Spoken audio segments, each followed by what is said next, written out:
Mazi Nnamdi Kanu is technically still in Kenya, Barrister Aloy Ejimakor says.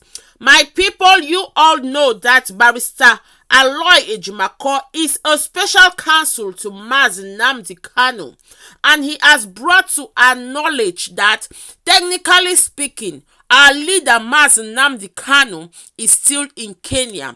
But before we dive into the news, you're welcome to this YouTube channel. Please do me a favor by clicking on that red subscribe button and turning on your post notification so that whenever I upload a video, you'll be amongst the first to be notified.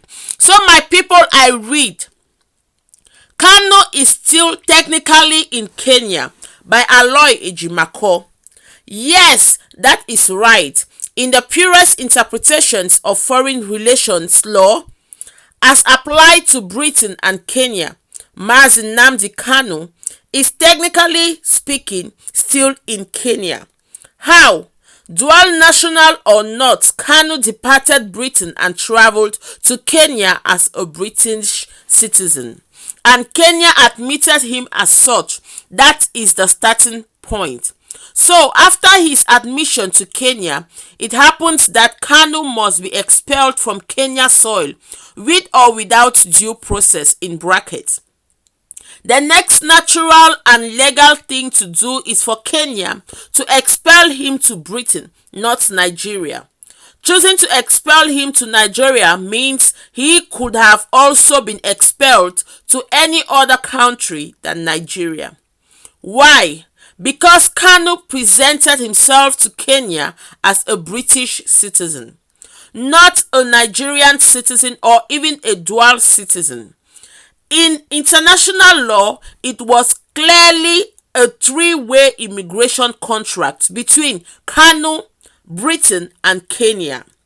Nigeria was not a party to it, and Nigeria was never in reckoning at the Kenyan port of entry when Kanu presented himself for admission. Lawyers call it privity of contract. Further, counting from the time of Kanu's abduction to the infamous rendition, Kenya cited no other travel document that could have, in addition to Britain, attributed another nationality to Kanu, including that of Nigeria. Or was Kanu admitted to Kenya on a Nigerian birth certificate? So it's dubious that Kenya attributed Nigeria's citizenship to Kanu merely because those that sponsored the abduction and rendition presumably told Kenya that Kanu was born in Nigeria. What about the credible claims in brackets in public domain that Kanu had renounced his Nigerian citizenship? If place of birth should count, then renunciation should count for more. Put another way, unless Kenya was shown Kanu's Nigerian birth certificate, it is expected to presume Kanu as a British citizen only. After all, beyond a birth certificate, a passport is the next best proof of citizenship. Verbal assertion of place of birth is, as a matter of immigration and nationality law, an insufficient proof of citizenship. Nonetheless, if Kenya was in any doubt as to where Kanu should be expelled, it should have resorted to the competent international laws on point. The most obvious of such laws is codified as at Article 5 of the Hague Convention on certain questions relating to the conflict of nationality law, which states that within a third state, a person having more than one nationality shall be treated as if he had only one. A third state shall, of the nationalities which any such person possesses, recognize exclusively in its territory either the nationality of the country in which he is habitually and principally resident, or the nationality of the country with which in the circumstances he appears to be in fact most closely connected.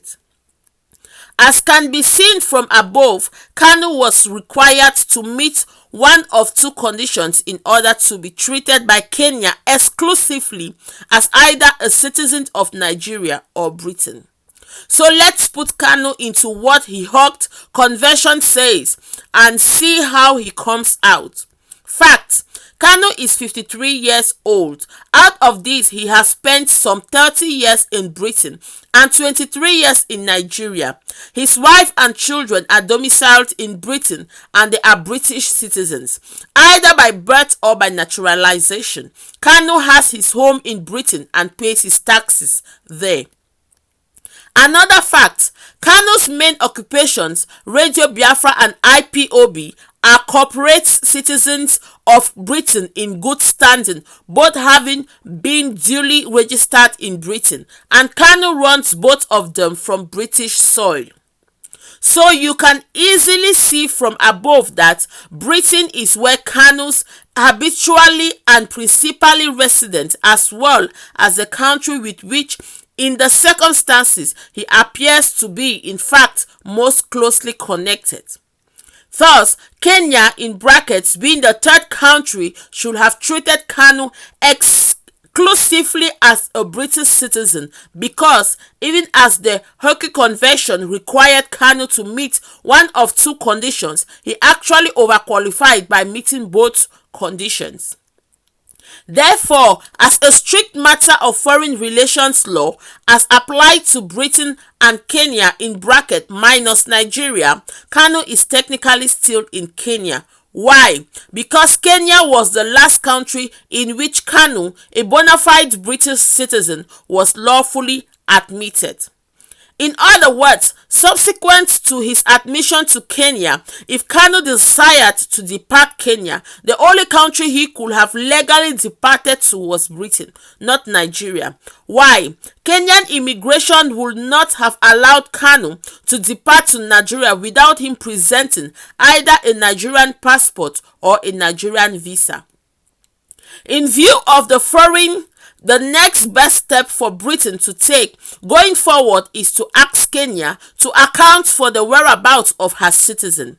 Nnamdi Kanu, last seen in Kenya as of June 19, 2021, as Her Majesty's subject and a free citizen of Britain, not a criminal suspect. Once Britain sits up, Kenya, whether complicit or not, will begin to realize the true legal and diplomatic implications of failing to protect a bona fide British citizen who made his last lawful immigration stop on Kenyan soil. And Nigeria will also begin to realize that Kanu's presence in Nigeria is unlawful and unsustainable. Ejimakor is a special counsel to Mazi Nnamdi Kanu.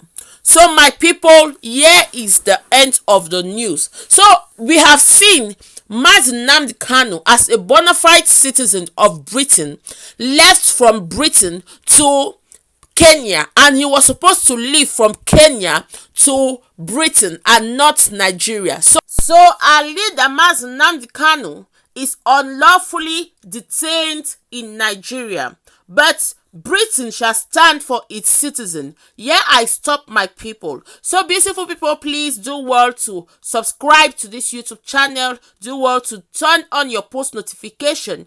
Like the video, share with your friends and families. Let them know what is up. I will see you in my next video. May God bless you as we fight this fight of freedom all together.